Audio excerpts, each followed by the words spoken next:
دوسرے خطبے کے آغاز سے پہلے ایک اہم اعلان ہے، وہ یہ کہ ہمارے محترم کاشف صاحب کی طبیعت شدید ناساز ہے، بیمار ہے۔ آپ سب احباب سے ان کی صحت کے لیے اپیل کی جاتی ہے۔ آپ اپنی اجتماعی اور انفرادی عبادات میں ان کو یاد رکھیں اور ان کے لیے دعا فرمائیں۔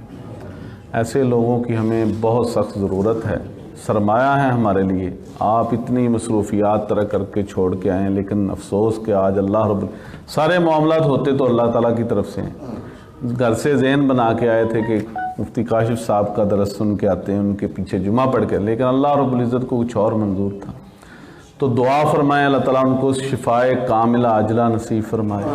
ٹھیک ہے، انفرادی جب آپ الگ سے یا جہاں کہیں بھی آپ دعا مانگے تو ان کو اپنی دعا میں بالخصوص یاد رکھیں۔ دوسرا اہم اعلان یہ ہے کہ جتنے پروگرام ہیں، یعنی اتوار کا درس اور اسی طرح 25 دسمبر کو ایک بالخصوص پروگرام رکھا گیا تھا، وہ سارے ان کی صحت بحال ہونے تک ملتوی کیے جا رہے ہیں۔ انشاءاللہ دوبارہ اعلان کیا جائے گا ان کے، اگر جب انعقاد منعقد کیے جائیں گے تو دوبارہ پھر آپ کو ڈیٹ بتائی جائے گی۔